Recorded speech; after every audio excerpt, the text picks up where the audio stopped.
저 에어컨을 저 위로 좀 더 올려주세요. 바람이 저한테 너무 많이 옵니다. 예.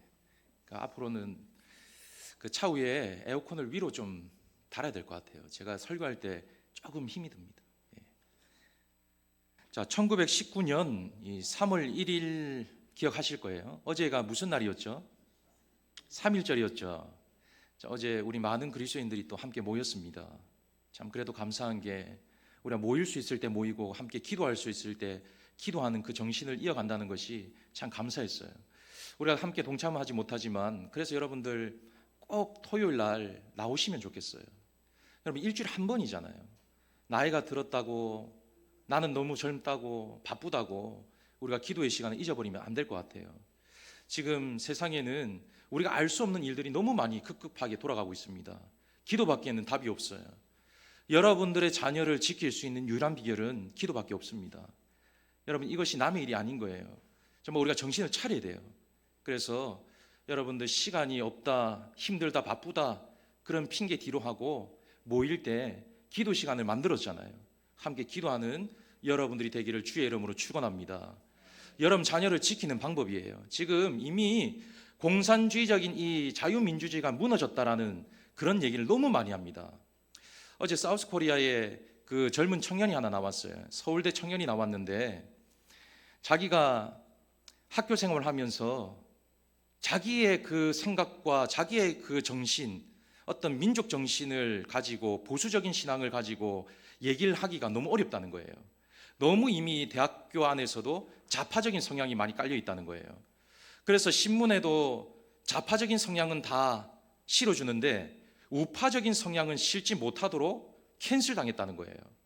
그러면서 이 연세대학교, 서울대학교, 고려대학교, 이 명문대학교 학생들이 나와서 막 울부짖는 거예요.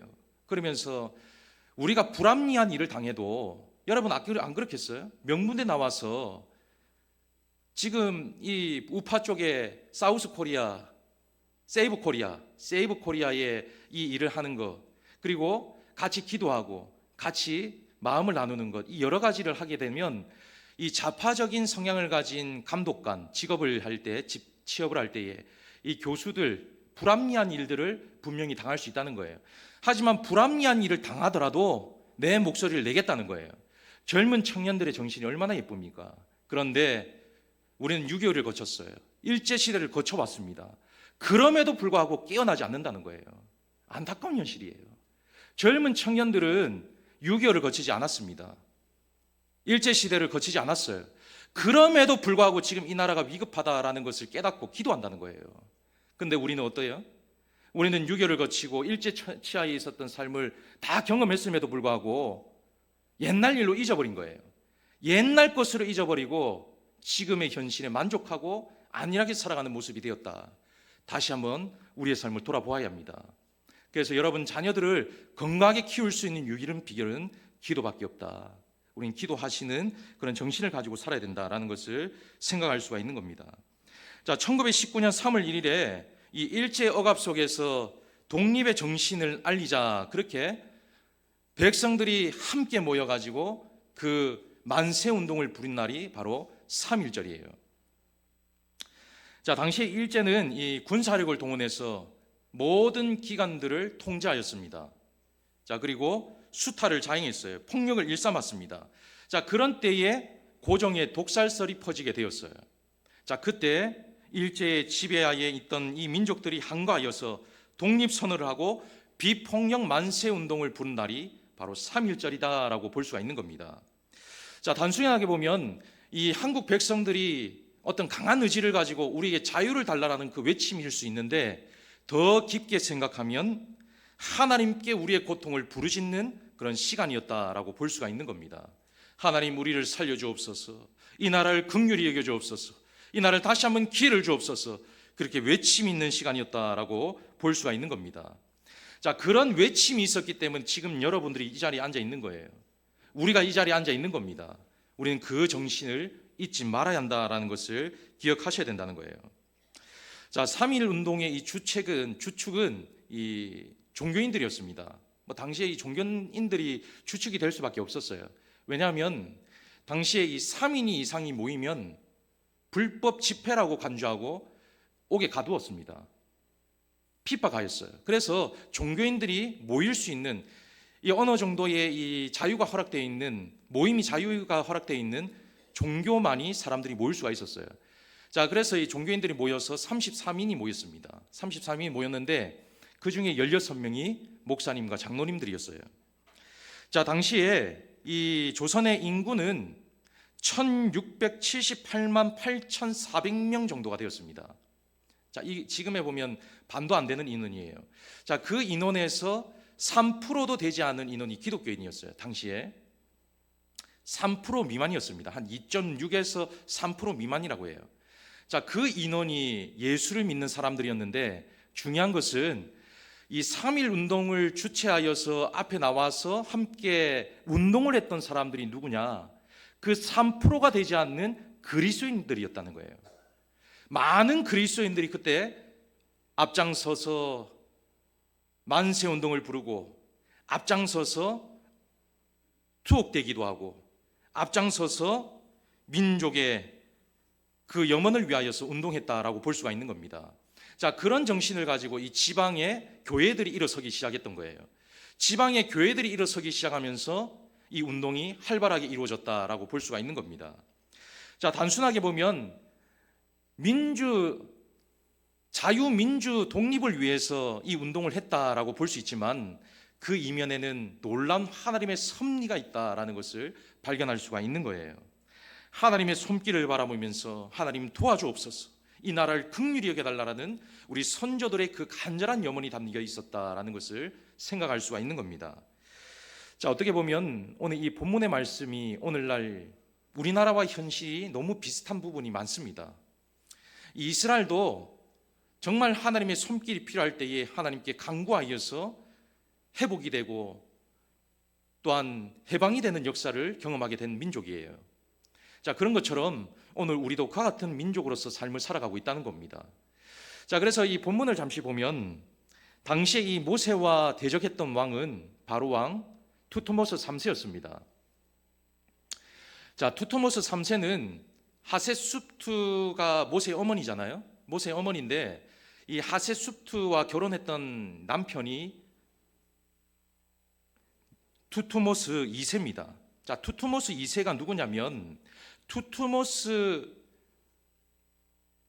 2세는 이 이복 형제예요. 이 하셋수프와 이복 형제가 되는 거예요. 자, 그런데 이제 이렇게 결혼을 한 겁니다. 그러니까 정통적인 이 왕족은 하셋수프예요. 여왕이 공주인 거죠. 이 공주로서의 삶을 살았습니다. 자, 공주로서의 삶을 살다가 이 가정에 아들이 없다 보니까 이 투트모스 2세가 첩을 들이게 되는데 오늘날 후궁을 말하는 거죠. 후궁을 들였을 때에 그 후궁을 통하여서 낳은 아들이 바로 투트모스 3세가 되는 거예요. 자, 그래서 이 투트모스 3세와 하셋수프 사이에는 매우 안 좋았다 해요. 그래서 나중에 뭐 역사의 기록을 보면 이 하셋수프의 기록과 어떤 여러 가지 많은 부분들을 다 소멸시키고 없앴다 이런 얘기도 있습니다.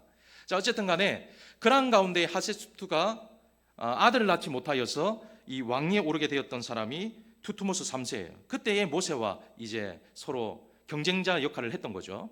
자, 그래서 모세는 광야로 도망을 가게 되고 이 투트모스 3세가 이제 왕이 되어서 그 다음에 죽게 됩니다. 죽게 된 다음에 왕이 된 사람이 10가지 재앙으로 장자를 잃었던 람세스 2세가 되는 거예요. 자, 이 람세스 2세는 가장 포악하고 가장 억압했던 왕이다라고 기록이 되어 있습니다. 자, 그래서 이 억압과 핍박을 견디지 못한 이런 백성들이 그때 너무나도 고통스러우니까 하나님 앞에 부르짖기 시작했다라고 볼 수가 있는 거예요. 이제 우리의 고통이 너무 극심합니다. 하나님, 우리를 제발 살려주옵소서. 그렇게 부르짖자 그 다음에 등장하는 말씀이 바로 오늘 본문의 말씀이에요. 자, 오늘 본문의 말씀을 다시 한번 보겠습니다. 자, 23절로 25절 말씀을 보면, 자, 여러 해 후에 애굽 왕은 죽었고 이스라엘 자손은 고된 노동으로 말미암아 탄식하며 부르짖으니 그 고된 노동으로 말미암아 부르짖는 소리가 하나님께 상달된지라. 탄식하며 부르짖었다는 거예요. 고통이 너무 극심했다는 거예요. 하나님의 그들의 고통 소리를 들으셨다는 거예요. 하나님이 아브라함과 이삭과 야곱에게 세운 그의 언약을 기억하사 하나님이 이스라엘 자손을 돌보셨고 하나님이 그들을 기억하셨더라. 그렇게 말씀하고 있어요. 자, 고통스럽다라고 부르짖게 되었습니다. 그 소리가 상달되었어요.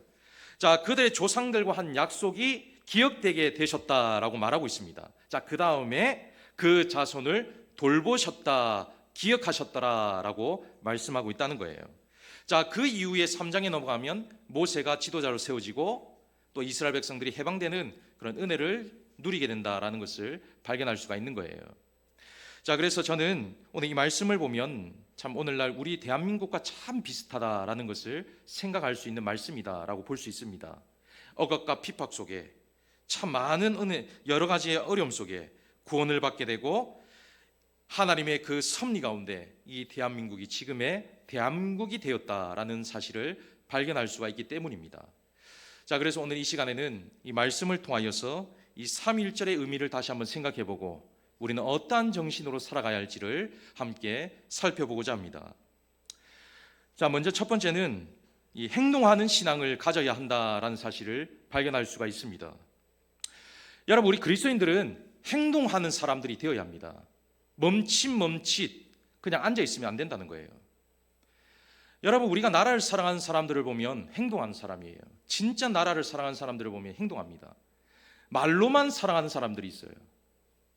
자신의 생각으로만 사랑하는 사람이 있습니다. 자신의 가치관으로만 나라를 생각하는 사람이 있어요. 그런 사람은 진짜 나라를 사랑하는 사람이 아닌 거예요.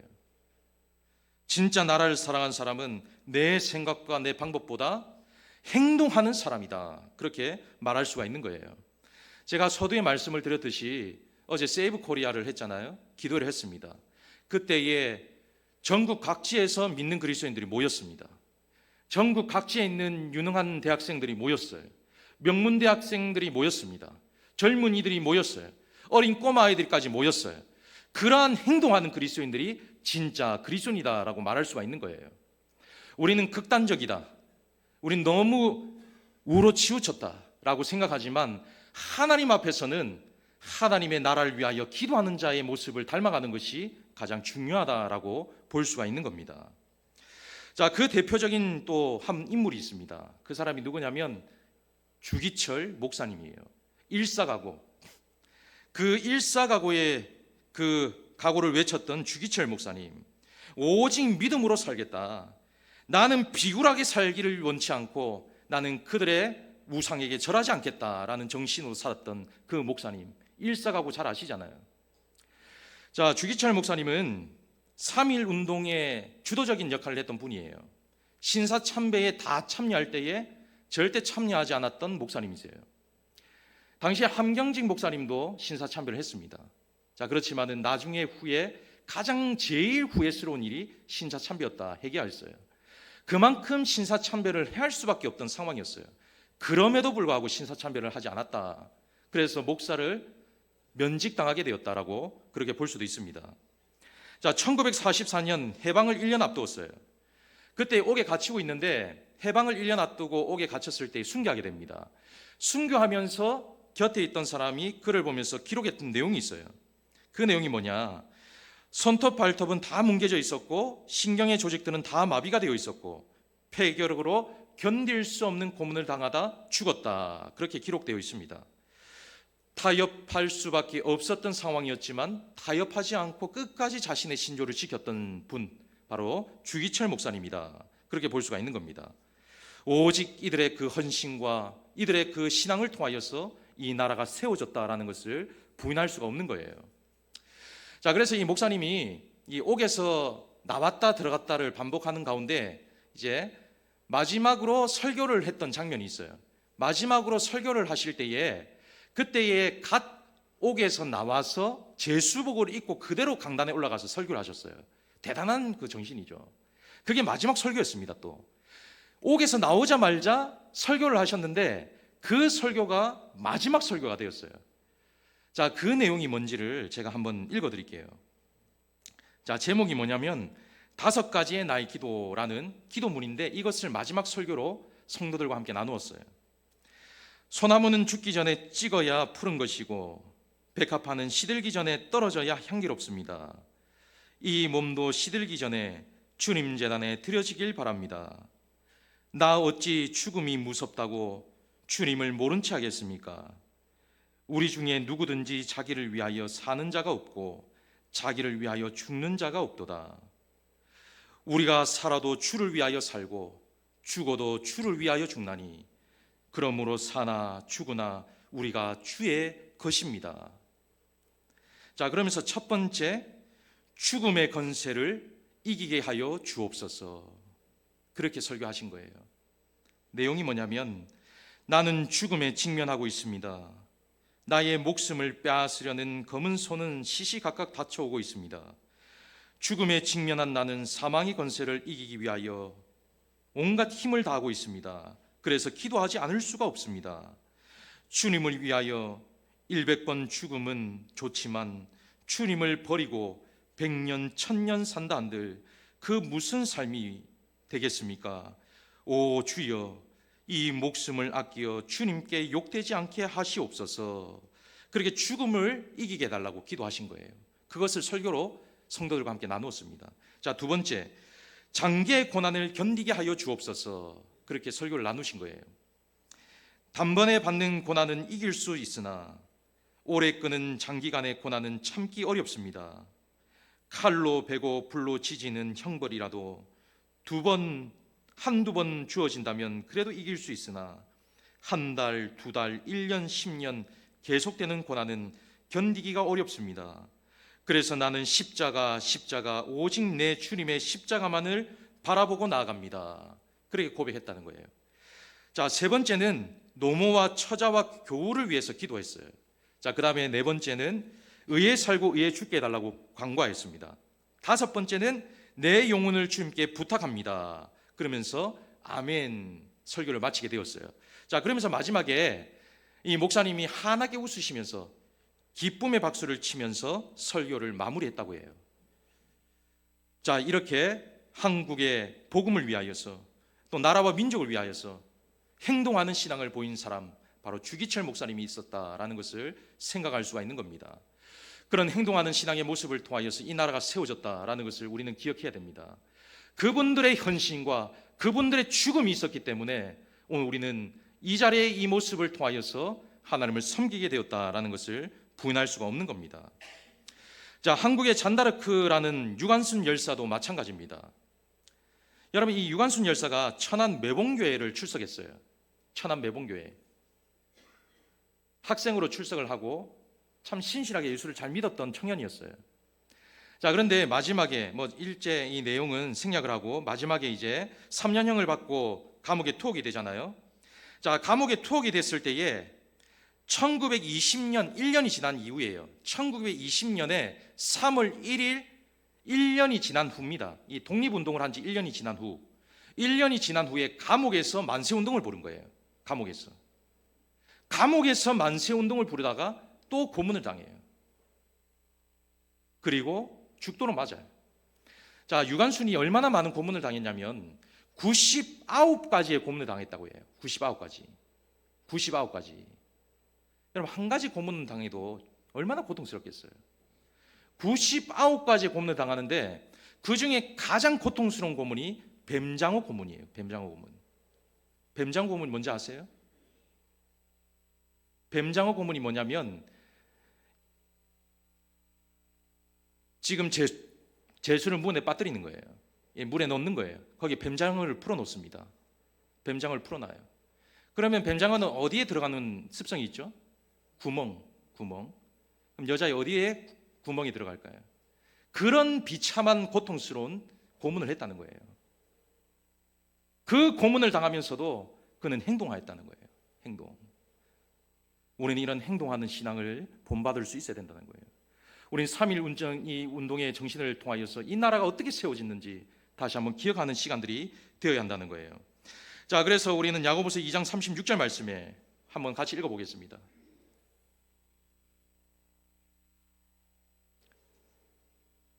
자, 2장 36절 말씀, 자, 같이 읽습니다. 시작.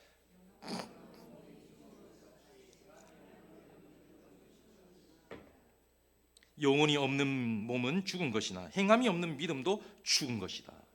행함이 없는 것은 죽은 거라는 거예요. 행함이 없는 것. 그러나 우리 선조들은 행함이 있었다는 거예요. 행함을 통하여 이 나라를 세웠다는 거예요.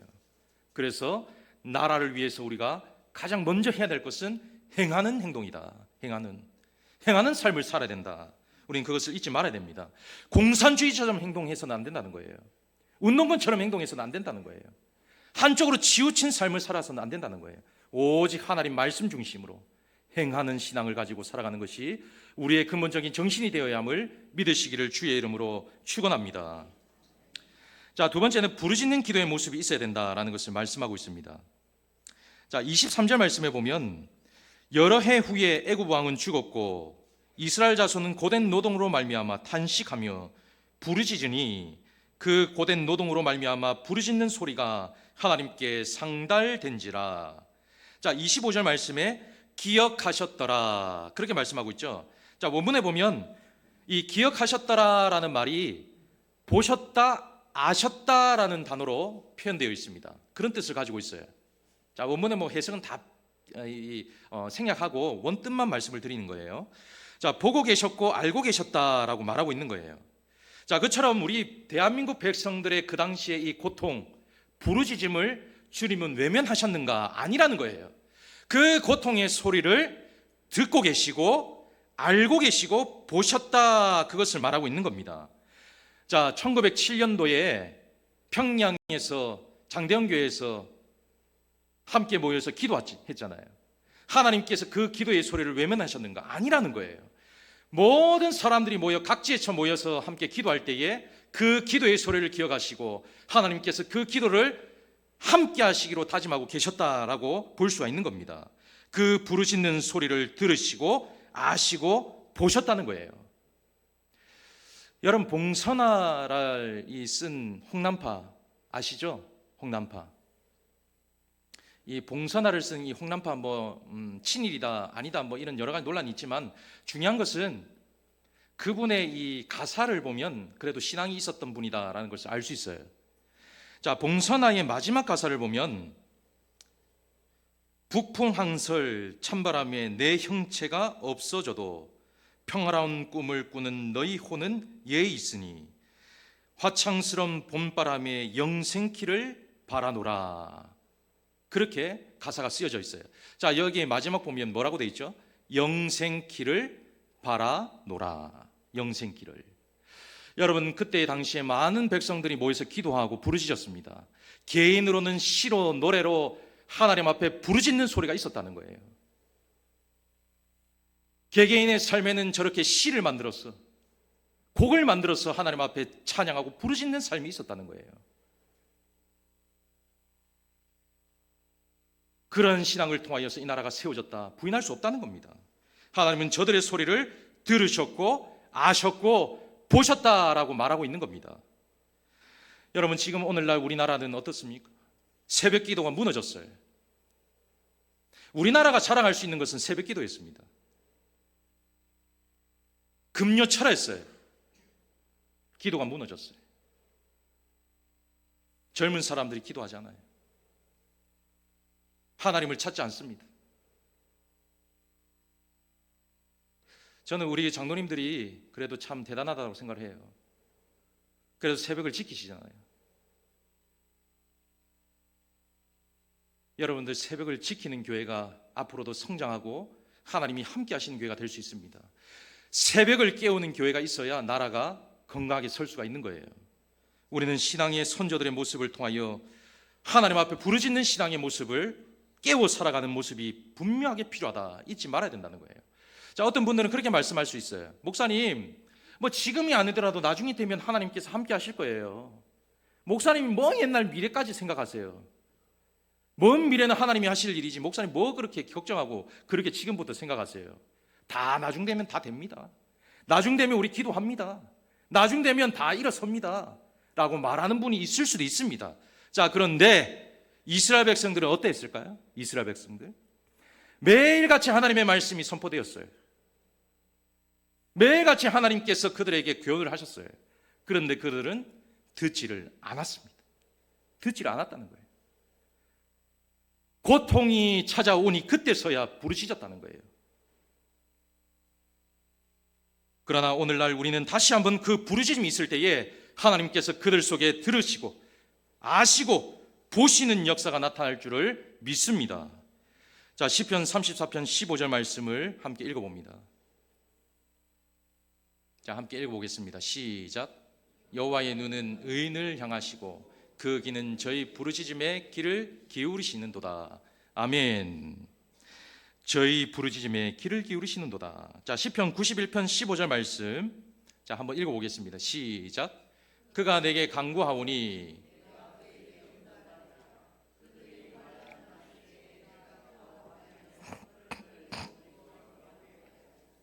자, 아멘.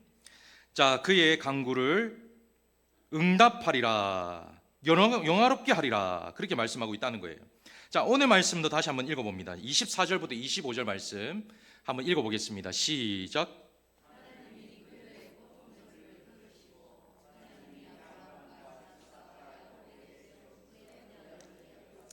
하나님이 이스라엘 자손을 돌보셨고 하나님이 그들을 기억하셨더라, 보고 아셨더라, 그렇게 말씀하고 있는 거예요.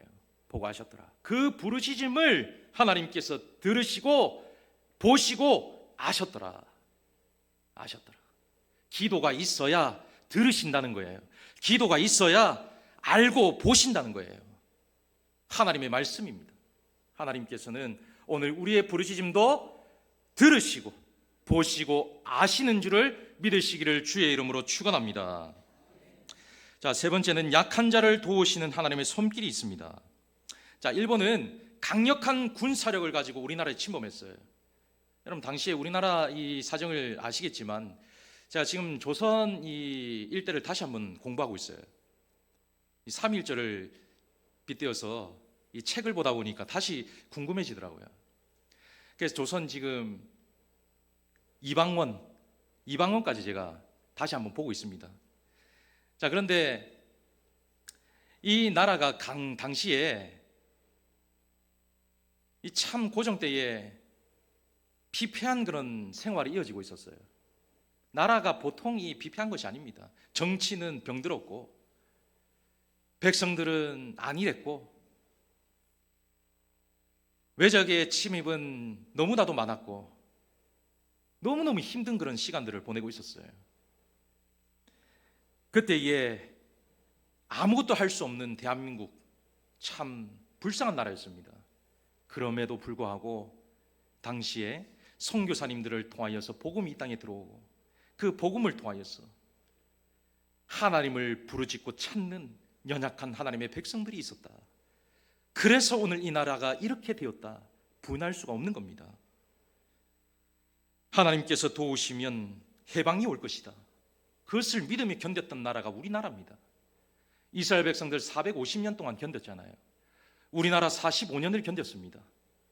그렇게 하나님의 손길을 구하면서 늘 하나님 나라를 바라보며 견뎠던 나라, 이 대한민국이었다라고 볼 수가 있습니다. 자, 시편 91편 1절에서 3절 말씀을 보면 지존자의 은밀한 곳에 거주하며 전능자의 그늘 아래에 사는 자여, 나는 여호와를 향하여 말하기를 그는 나의 피난처요 나의 요새요 내가 의뢰하는 하나님이라 하리니 이는 그가 너를 새 사냥꾼의 올무에서 심한 전염병에서 건지실 것임이로다. 그렇게 말씀하고 있습니다. 하나님은 연약한 자를 세우시고 도우시는 하나님이다 라는 것을 발견할 수가 있는 거예요. 여러분, 그래서 내가 연약하다, 그것이 축복임을 믿으시길 주의 이름으로 축원합니다. 내가 연약할 때에 그때 하나님을 찾을 수 있기 때문에 축복이 되는 거예요. 이스라엘 백성들이 연약하지 못했다면 하나님을 찾지 않았습니다. 끝까지 찾지 않았다는 거예요. 오늘 이 나라가 이 연약함을 발견하지 못하였다면 하나님께 부르짖었을까요? 깨어 일어났을까요? 대학생들이 자신들의 그 미래를 모험하여 기도의 자리에 섰을까요? 그렇지 않다는 거예요. 연약한 지금 하나님 앞에 돌아와야 될 때다라는 것을 발견했기 때문에 그들은 다시 한번 하나님 앞에 돌아오는 그런 일들을 감당하게 되었다라고 볼 수가 있는 겁니다. 그래서 연약한 지금이 하나님의 도우심을 바랄 수 있는 적절한 기회요, 축복의 시간임을 우리는 확신하고 살아가야 된다는 거예요. 요한복음 4장 6절에서 8절 말씀에 보면 우물가에서 만난 수가성 여인이 있습니다. 5번 결혼했잖아요. 너무 부끄러운 여인이에요. 그 연약할 때에 그 부끄러운 인생 가운데 하나님께서 찾아가 주시고 예수께서 직접 영생수를 허락하여 주시고 천국의 백성으로 삼으셨다 발견할 수가 있잖아요. 10명의 문둥병자가 있었어요. 소외받고 사람들에게 무시당하고 고통당하는 그 삶에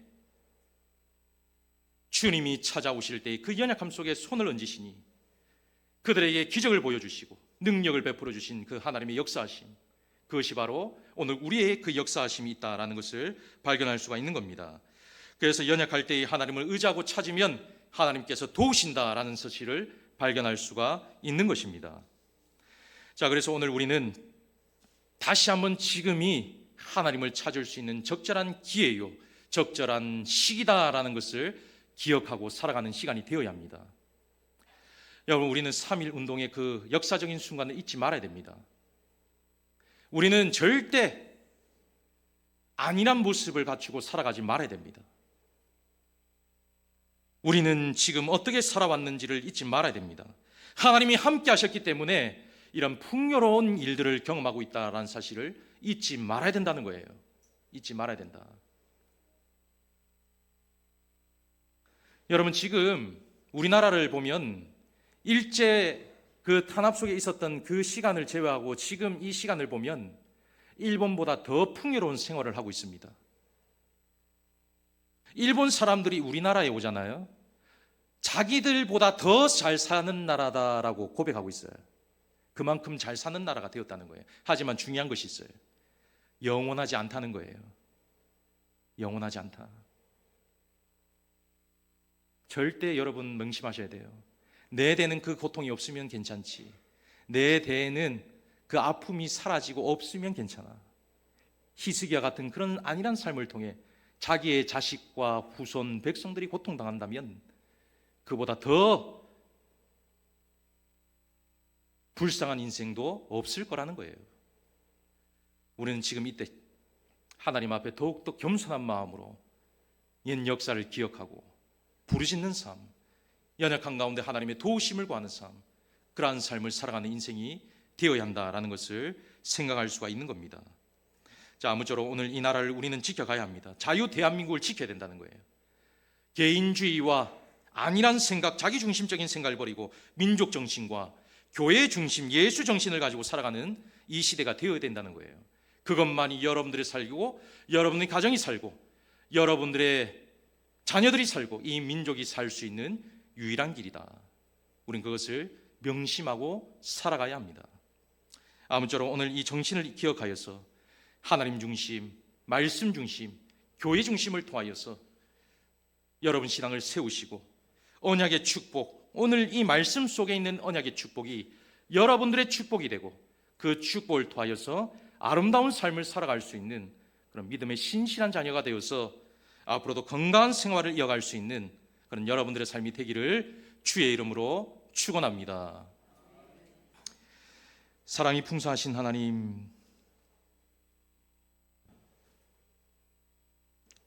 오늘 이 나라가 다시 한번 일어설 때인 줄 믿습니다. 주여, 우리의 마음을 깨워주시고 나라에 대한 관심과 생각이 없는 자들에게 나라를 사랑할 수 있는 마음을 주시고 이번 기회를 통하여서 우리 믿음의 그리스도인들이 기도의 자리를 찾게 하여 주시고 정말 나라를 사랑하는 마음을 통하여서 건강하게 세워가는 우리의 정신이 되길 원하오니 하나님께서 다시 한번 긍휼히 여겨주시고 기회를 더하여 주시고 부르짖는 자 그 음성 들으시고 보시고 아시는 주님이 오늘 이 자리에도 함께하여 주실 줄 믿사오니 하나님의 손길을 통하여 늘 언약의 축복의 주인공이 되게 하시고 앞으로도 민족 정신, 예수 정신을 잘 간직하여서 건강한 신앙생활, 건강한 가정을 이루어갈 수 있도록 은혜를 더하여 주시옵소서. 함께하여 주실 줄 믿사오고 거룩하신 예수님 이름으로 기도하옵나이다. 아멘.